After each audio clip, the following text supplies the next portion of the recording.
അസ്സലാമു അലൈക്കും വറഹ്മത്തുള്ളാഹി തആല വബറകാതുഹു. ബിസ്മില്ലാഹിർ റഹ്മാനിർ റഹീം.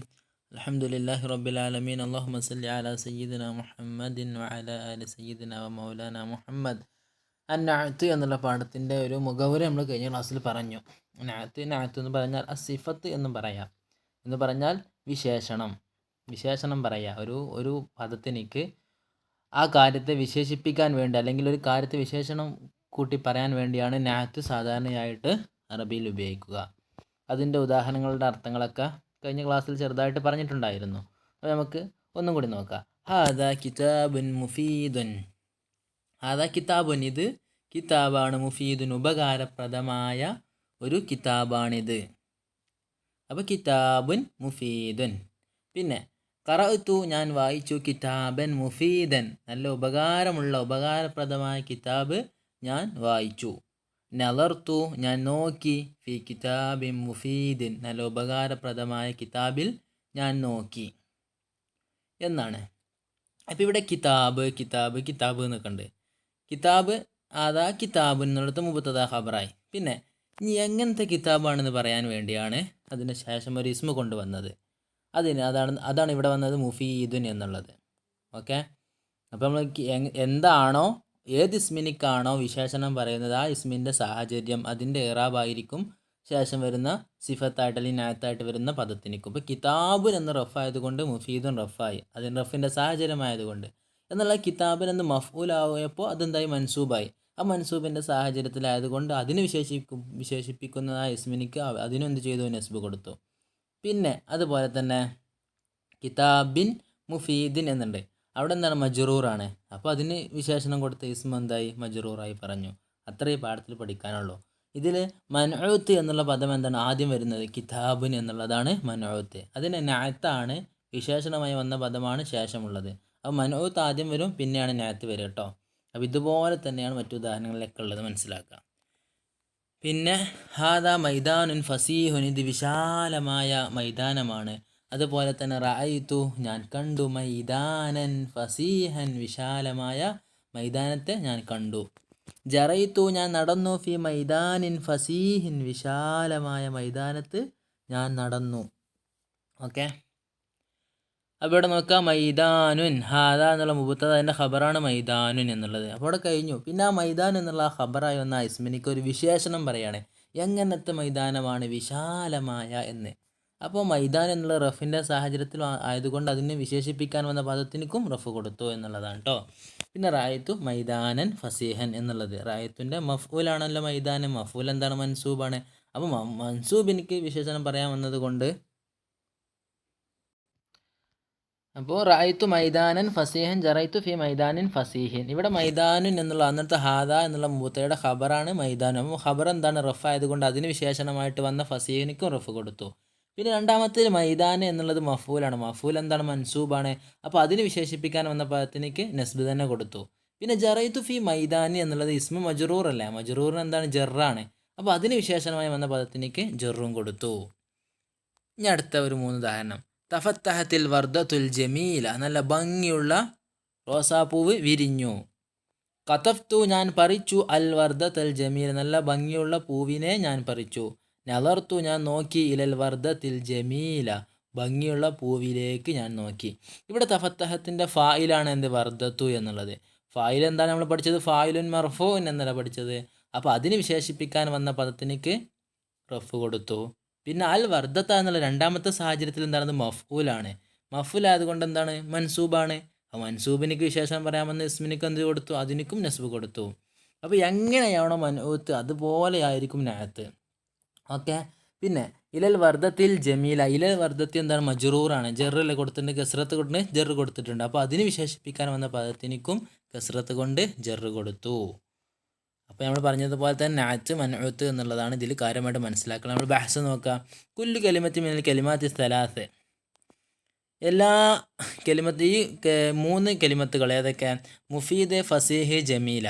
ഓക്കെ, ഇവിടെ ഒന്നാമത്തിലുള്ള മുഫീദ്, രണ്ടാമത്തിലുള്ള ഫസീഹ്, മൂന്നാമത്തിൽ വന്ന ജമീല എന്നുള്ള പദം. തനഅത്തുൽ ഇസ്മല്ലദി ഖബ്ലഹ, അതിൻ്റെ മുമ്പുള്ള ഇസ്മിനിക്ക് അത് വിശേഷണം പറയുന്നു. ഇപ്പോൾ ഈ മുഫീദിൻ എന്നുള്ള ഉപകാരമുള്ളത് എന്നുള്ളത് ആർക്കാണ് ഒരു വിശേഷണം പറയുന്നത്, കിതാബിൻ എന്നുള്ളതിനൊക്കെയല്ലേ എങ്ങനത്തെ എന്നുള്ളത് വിശദീകരിക്കല്ലേ, അതിനൊരു വിശേഷണം പറയുകയാണ് മുഫീദിൻ എന്നുള്ളത്. അതുപോലെ തന്നെ ഫസീഹുൻ എന്നുള്ളത് വിശാലമായതെന്ന് ആർക്കാണ് വിശേഷണം പറയുന്നത്? മൈതാനത്തിനിക്കാണ് അല്ലേ. മൈതാനത്തിനിക്കാണ് വിശേഷണം പറയുന്നത്. അതുപോലെ തന്നെ ജമീലത്തു ഭംഗിയുള്ളത് എന്ന് പറയുന്നത് ആർക്കാണ്? അതിന് മുമ്പ് വന്ന അൽ വർദത്തു എന്ന റോസാപ്പൂവിനിക്കാണ്. ഓക്കെ. ഐ തദുല്ലു അലാ സിഫത്തിൻ ഫീഹി, അതിൻ്റെ മേൽ വിശേഷണം പറയുക എന്ന് പറഞ്ഞാൽ ഐ അഥവാ തദുല്ലു ആ പദങ്ങൾ അറിയിക്കുന്നു, അലാ സിഫത്തിൻ ഫീഹി അതിലുള്ള ഒരു വിശേഷണത്തിൻ്റെ മേൽ അറിയിക്കുന്നു. ഇപ്പോൾ എന്തറിയിക്കുന്നുണ്ട്? ഉപകാരം എന്നുള്ളത് കിതാബുൻ എന്നുള്ളതിലുള്ള ഒരു വിശേഷണത്തെ അറിയിക്കണം, അതിലുള്ള ഒരു ഗുണത്തെ തന്നെ അറിയിക്കണം. അതുപോലെ തന്നെ വിശാലത എന്നുള്ളത് മൈതാനത്തിലുള്ള ഒരു വിശേഷണത്തെ അറിയിക്കണം, അതിലുള്ളൊരു കാര്യത്തെ അറിയിച്ചു കൊടുക്കുകയാണ്. അതുപോലെ തന്നെ ഭംഗി എന്നുള്ളത് എന്തിലുണ്ട്? പൂവിലുണ്ട് എന്ന് അറിയിച്ചു കൊടുക്കാനാണ് ഈ പദങ്ങൾ വരുന്നത്. വലിദാലിക്ക ഇക്കാരണത്താൽ തുസമ്മ നഅത്തൻ, അതിനിക്ക് നഅത്ത് എന്ന് പറയും. അതിനിക്ക് ഈ മുഫീദ്, ഫസീഹ്, അൽ ജമീലത്ത് തുടങ്ങിയ പദങ്ങൾക്ക് നഅത്ത് എന്ന് പറയും. ഓക്കെ. അഥവാ വിശേഷണമായിട്ട് വന്ന പദമായതുകൊണ്ട് അതിനിക്ക് നഅത്ത് എന്ന് പറയും. വയുസമ്മൽ ഇസ്മില്ലദീ ഖബ്ലഹ, അപ്പോൾ മുമ്പുള്ള ഇസ്മോ അതിൻ്റെ പേര് അതിന് പറയപ്പെടുന്നു മൻഊതൻ. അപ്പോൾ വർദത്ത്, അതുപോലെ കിതാബ്, മൈദാനം തുടങ്ങിയ പദങ്ങൾക്ക് മൻഊത്ത് എന്നും മുഫീദ്, ഫസീഹ്, ജമീലത്ത് എന്നുള്ള പദങ്ങൾക്ക് നഅത്ത് എന്നും പറയുന്നു. ഇനി വൈദാ തഅമ്മൽത കുല്ല നഅത്ത് മിൻ ഹാദിഹി നൂഅത്തി തലാസതി, നീ ഇവിടെ വന്ന 3 നഅത്തുകൾ ഏതൊക്കെയാണ്? മുഫീദ്, ഫസീഹ്, ജമീലത്ത്. ഈ നഅത്തുകൾ നീ പരിശോധിച്ചാൽ വജത്തഹു, നിനക്ക് അതിനെ മനസ്സിലാക്കാൻ പറ്റുന്നു. യത്ബഉൽ മൻഊത, അത് മൻഊത്തിനെ അത് പിന്തുടരുന്നു. മൻഊത്ത് പറഞ്ഞാൽ ആദ്യത്തെ ഇസ്മ, അതിനെ പിന്തുടരുന്നു. ഫി റഫ്ഇഹി, അതിൻ്റെ റഫ്ഇലും, വ നസ്ബിഹി, അതിൻ്റെ നസ്ബിലും, വ ജർരിഹി, അതിൻ്റെ ജർറിലും. അപ്പോൾ ഇത് റഫ് ആണെങ്കിൽ, മൻഊത്ത് റഫ് ആണെങ്കിൽ നഅത്തും റഫ്, മൻഊത്ത് നസ്ബാണെങ്കിൽ നഅത്തും നസ്ബ്, മൻഊത്ത് ജറാണെങ്കിൽ നഅത്തും ജറ്. ഓക്കെ. ഇനി കലിമത്ത് മുഫീദ്, ഞാൻ ഒന്നാമത്തെ പദം പരിശോധിക്കുകയാണ്. ഒന്നാമത്തെ ഉദാഹരണത്തിൽ മുഫീദിൻ എന്നുള്ള പദം, അഥവാ ആദ്യത്തെ ഒരു 3 ഉദാഹരണത്തിലുള്ള മുഫീദിൻ എന്നുള്ള പദം, അതാണ് നമ്മൾ പരിശോധിക്കുന്നത് കേട്ടോ. അത് ഫിൽ അംസിലത്തി സലാസത്തിൽ ഊല, ആദ്യത്തെ 3 ഉദാഹരണത്തിലുള്ള. ജാഅത്ത്, അത് വന്നിരിക്കുന്നു. മർഫൂഅത്തൻ, ആദ്യത്തെ ഉദാഹരണത്തിൽ അത് റഫായിട്ട് വന്നിരിക്കുന്നു. കിതാബുൻ മുഫീദുൻ എന്ന് റഫായി വന്നിരിക്കുന്നു. അതുപോലെ തന്നെ സുമ്മ മൻസൂബത്തൻ, പിന്നെ അത് നസ്ബായിട്ട് വന്നിരിക്കുന്നു. കിതാബൻ മുഫീദൻ, ഖറഅതു കിതാബൻ മുഫീദൻ. സുമ്മ മജ്റൂറത്തൻ, പിന്നെ അത് ജർ ചെയ്യപ്പെട്ടതായിട്ട് വന്നിരിക്കുന്നു. ഫി കിതാബിൻ മുഫീദിൻ എന്നുള്ളത് കേട്ടോ. അപ്പോൾ 3 രൂപത്തിലുണ്ട്, റഫായിട്ടും നസ്ബായിട്ടും ജറായിട്ടും. തബഅൻ ലിൽ ഇസ്മിൽ മദ്കൂരി ഖബ്ലഹ, അതിൻ്റെ മുമ്പിൽ വന്ന ഇസ്മിന് തുടർന്നുകൊണ്ട്, തബഅൻ തുടർത്തിക്കൊണ്ട്, ലിൽ ഇസ്മിൽ മദ്കൂരി ഖബ്ലഹ, അതിന് മുമ്പ് പറഞ്ഞ ഇസ്മിനിക്ക് തുടർന്നുകൊണ്ട് എന്നർത്ഥം. വകദാലിക, ഇപ്രകാരം തന്നെയാണ്. തബഅൻ ലിൽ ഇസ്മിൽ മദ്കൂരി വകദാലിക അൽ കലിമത്താനി ഫസീഹത്ത് ജമീല വൽ ജമീല. അപ്പോൾ എന്തിനെ പോലെ തന്നെ ഒന്നാമത്തിൽ വന്ന മുഫീദിൻ എന്നുള്ള പദത്തെ പോലെ തന്നെയാണ് ഫസീഹ് എന്നുള്ളതും ജമീലത്ത് എന്നുള്ളതും. അതും ആദ്യം റഫായിട്ട് വന്നു, പിന്നെ നസ്ബായിട്ട് വന്നു, പിന്നെ ജറായിട്ട് വന്നു. ഓക്കെ, മജ്റൂറായിട്ട് വന്നു.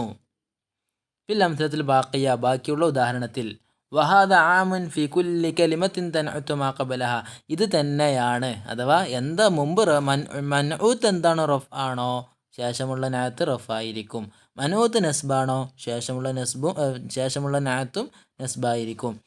പിന്നെ മൻഊത്ത് മജ്റൂറാണോ, എന്നാൽ ശേഷമുള്ള നഅത്തും മജ്റൂറായിരിക്കും. വഹാദ ആമൻ, ഇത് പൊതുവായിട്ടുള്ള നിയമമാണ്. ഫി കുല്ലി കലിമത്തിൻ, എല്ലാ കലിമത്തിലുള്ള, തൻഉതു മാ ഖബലഹ, അതിന് മുമ്പുള്ളതിനേക്ക് വിശേഷണം പറയുന്ന എല്ലാത്തിലുമുള്ള നിയമമാണിത്.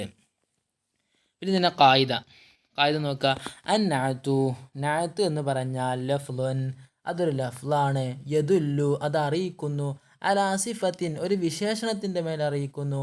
ഫി ഇസ്മിൻ ഖബ്ലഹു, അതിൻ്റെ മുമ്പ് വന്ന ഒരു ഇസ്മിൻ്റെ വിശേഷണത്തിൻ്റെ മേൽ അറിയിക്കുന്നു. മുമ്പ് വന്ന ഒരു നാമത്തിൻ്റെ നാമം, അപ്പോൾ മുമ്പ് വന്ന ഒരു നാമത്തിൻ്റെ വിശേഷണത്തിൻ്റെ മേൽ അറിയിക്കുന്ന ലഫ്ലാണ് നഅത്ത് എന്നുള്ളത്. വയുസമ്മൽ ഇസ്മുൽ മൗസൂഫു, ഇങ്ങനെ വിശേഷണം പറയപ്പെടുന്ന ആ ഇസ്മിനിക്ക് മൻഊത്ത് എന്നും പറയപ്പെടുന്നു. ഓക്കെ.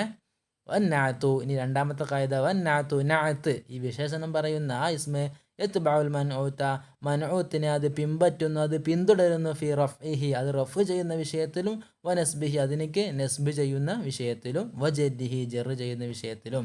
എന്ന് പറഞ്ഞാൽ റഫ്ഓ നസ്ബോ ജർ, അതിലൊക്കെ എന്ത് ചെയ്യും? നഅത്ത് മൻഊത്തിനെ പിൻപറ്റും. അപ്പോൾ ടോട്ടലായിട്ട് പറഞ്ഞത് എന്താണ്?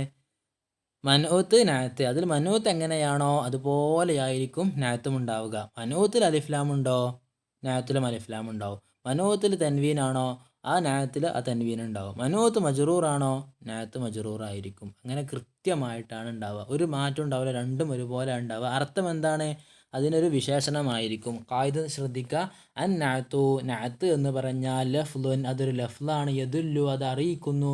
അലാ സിഫത്തിൻ, ഒരു വിശേഷണത്തിൻ്റെ മേൽ അറിയിക്കുന്നു. ഫി ഇസ്മിൻ ഖബ്ലഹു, അതിന് മുമ്പ് വന്ന ഒരു ഇസ്മിലുള്ള വിശേഷണത്തിൻ്റെ മേൽ അറിയിക്കുന്നു. അപ്പോൾ ഒന്നായിട്ട് പറയണമെങ്കിലോ, മുമ്പ് വന്ന ഒരു ഇസ്മിൻ്റെ വിശേഷണത്തിൻ്റെ മേൽ അറിയിക്കുന്ന ലഫ്ലിനിക്കാണ് നാത്ത് നാത്ത് എന്ന് പറയുക. ആ വിശേഷണം പറയപ്പെട്ട ആ ഇസ്മിനിക്ക് മനൂത്ത് എന്ന് പറയും. നാത്ത് മനൂത്തിനെ റഫിലും നസ്ബിലും ജെറിലും പിൻപറ്റും. ഇതാണ് രണ്ട് ഖായിദയുടെ ഏകദേശ ആശയം. അപ്പോൾ അത് കൃത്യമായിട്ട് മനസ്സിലാക്കുക.